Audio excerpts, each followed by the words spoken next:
The English thought they had seen Viking raids before.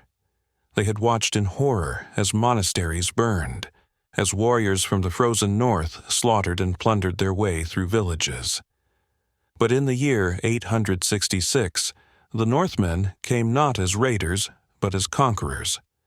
And at the heart of their ambitions stood one city, York. This was not just another Viking raid.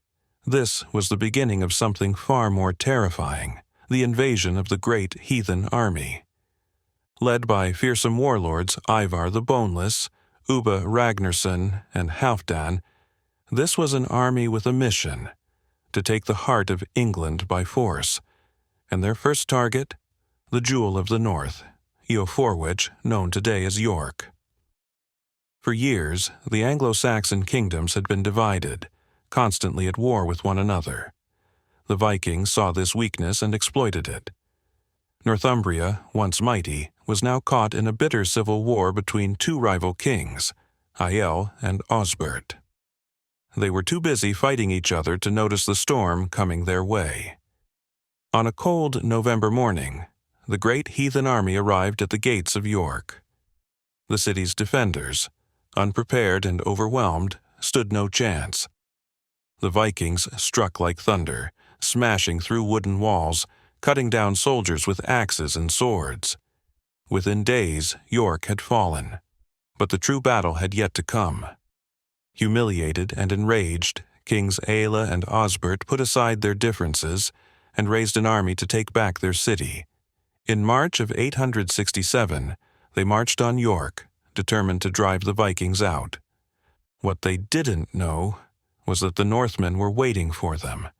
The English forces charged, believing the Vikings had nowhere to run. But the cunning Ivar the Boneless had planned a deadly trap.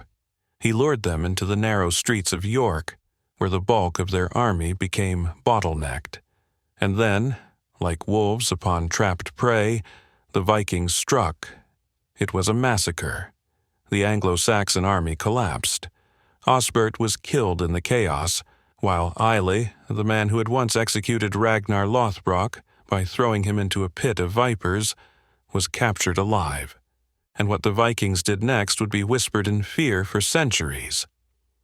According to legend, Ivar avenged his father by performing the Blood Eagle, a gruesome ritual where Aelle's ribs were split apart, his lungs pulled out like the wings of an eagle. Whether truth or myth, the message was clear. Northumbria now belonged to the Vikings. The siege of York was more than just a battle. It was the moment England realized the Viking Age was far from over.